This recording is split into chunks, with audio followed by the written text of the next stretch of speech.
Just the mention of the letter of the Hebrews makes Jeopardy fans like me twitchy. Any other Jeopardy fans in the... Oh, okay, all right, so y'all know. Some of us remember the great final Jeopardy fail of November 2022. It was the Tournament of Champions. The players were Amy Schneider, Andrew He, and Sam Buttrey. Category: the New Testament. Answer: Paul's letter to them is the New Testament epistle with the most Old Testament quotations. Sam Buttrey: what is Romans? Nope. Andrew He: what is Philippians? I guess he misspelled it.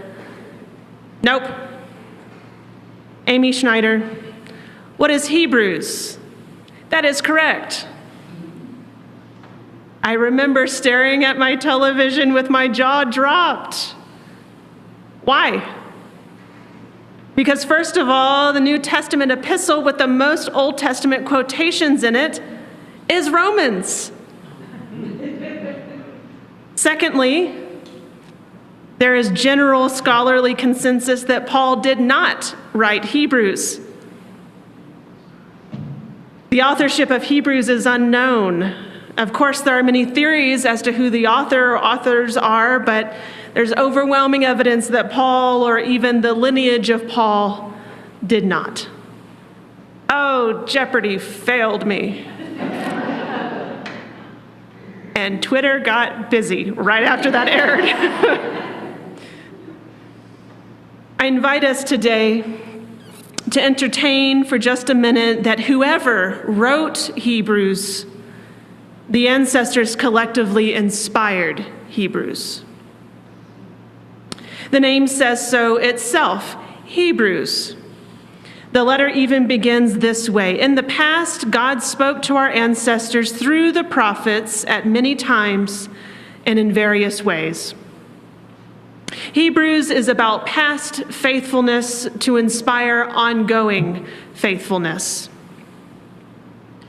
There are Old Testament, though the better term is Hebrew Bible or even Tanakh, allusions and references up and down, front and back in this letter as an invitation, especially to early Jewish or Hebrew Christians, to honor Jesus as the high priest in light of the temple being destroyed in 70 AD, and to draw strength from the faithful ancestors. This letter invokes the ancestors throughout, most notably in what many Christians call the Faith Hall of Fame in chapter 11. By faith, so-and-so did this, and by faith, so-and-so did that, and on and on and on, like a long time. Then when we get to chapter 12, it starts this way: therefore, since we are surrounded by so great a cloud of witnesses, let us also lay aside every weight and the sin that clings so closely. And let us run with perseverance the race that is set before us. So by the time we pick up today in chapter 13, the last chapter in Hebrews, folks are still running the race, and I am pleased to say the ancestors, the cloud of witnesses, have not packed up and left. When we get to the guidance of Hebrews 13, they in the first century and we in the 21st century are in the palpable company of the ancestors. Let mutual affection come. Do not neglect to show hospitality to strangers, for by doing so, some have entertained angels without knowing it. Remember those who are in prison as though you were in prison with them. Those who are being tortured as though you yourselves were being tortured. Do not neglect to do good and share what you have, for such sacrifices are pleasing to God. When Hebrews 13 speaks of entertaining angels, this is a reference to Genesis 18, when Abraham and Sarah tend to the angelic messengers who shared a promise from God that Sarah would miraculously birth a child even in her old age. This entertaining angels is not only an initial plate of food, there is mutuality. That first verse in our passage today speaks of mutual love, or some translations, mutual affection. What would it look like if we saw strangers, and by that today I mean immigrants and refugees? What if we saw them today as carrying a message from God, as individuals and people who have something distinctively divine to offer? What if immigrants and refugees have needs to be met, but also gifts to give? What if we actually need each other? What if these strangers, immigrants, and refugees do actually have the image of God within them? What if immigrants and refugees are part of the cloud of witnesses testifying to everyone that the God of our ancestors is the God of today, and the God who led and moved with the ancestors still leads, still moves with immigrants and refugees today? If these what ifs are true, if these what ifs are what we really believe, what then would our individual practices be, our congregational response be, our state and federal policies be? Perhaps, generally speaking, colonial domination, historically and currently, have given us a case of amnesia, as if most of our ancestors were not immigrants and refugees too. Notice I said most. Not everyone in this place are descended from immigrants. I hate with passion that saying popular on well-meaning buttons and misguided protest signs, "We're all immigrants." We includes such a variety of circumstances. "We're all immigrants" erases the violent history of indigenous peoples who have always been here and are still here. "We're all immigrants" erases the violent history of many African Americans, many of whom their ancestors were dragged here in chains and forced into violent slavery. That is not immigration.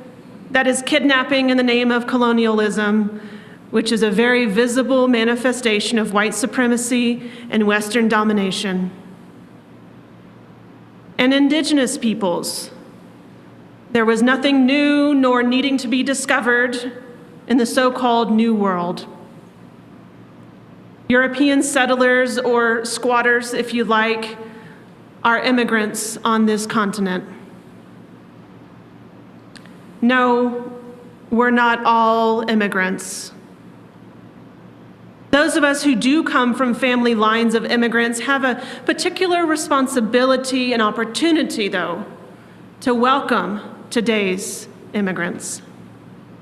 Not because it is our land to give away, but because we generally, historically, when we choose to be honest about our history, know what it is like to be in a dire situation in need of a little kindness and hospitality. One problem, though, the concept of hospitality, especially related to immigration, still maintains a particular power structure. As nice church folk, we enjoy showing hospitality with good intentions in the name of peace and justice. This is beautiful, though hospitality means this is my house, this is my church, and I'm going to welcome you into my space. Hospitality does not require radical shared power and runs the risk of reinforcing oppressive structures and attitudes. It is precisely because of oppressive dynamics that most of us are here today, following the movement of our ancestors. Whether because of armed conflict or climate change or religious persecution or other forms of persecution, economic pressures, or so many other factors, most of us are here because our ancestors came here. Our ancestors shake their heads in shame when we collectively choose systems of violence over systems of mutual support. What an opportunity we have now to be active bystanders and bold protectors, however possible, when the lives and well-being of immigrants and refugees are threatened. One reason I am so passionate about this topic is because, generally speaking, my people, Anabaptists and Mennonites, historically know what it's like to be on the run, to preserve life, limb, and conscience, including at the hand of Lutherans. Since at least 1986, there have been formal and informal efforts to bring specifically the ELCA and Mennonite Church USA, that's me, together in dialogue.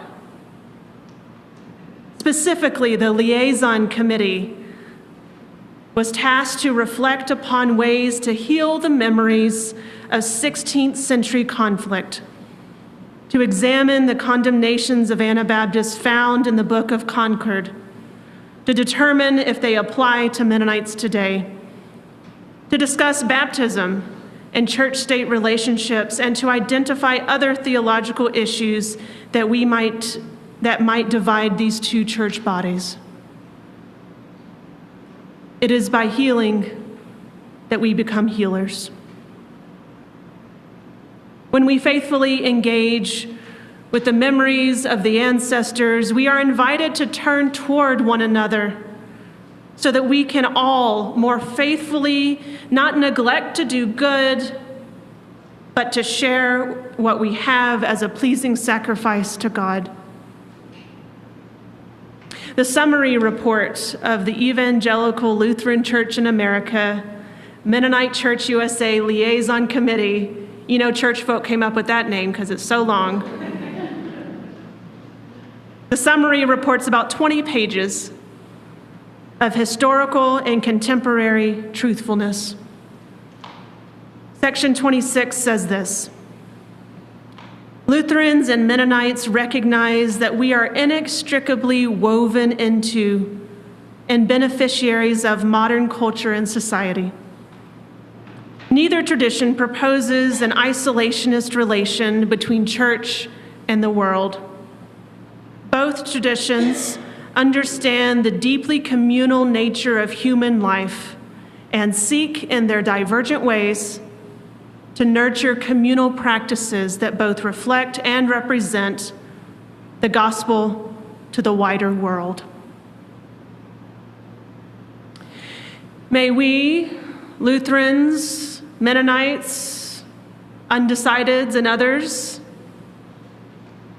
recent immigrants and refugees, multi-generation Americans, indigenous peoples, those with formal and informal power, those who are marginalized, may we, all of us, come together for the common good on this fragile earth, our island home. Blessed are the strangers, for they testify to the ancestors who were on the move, and the Holy Spirit who never stops moving.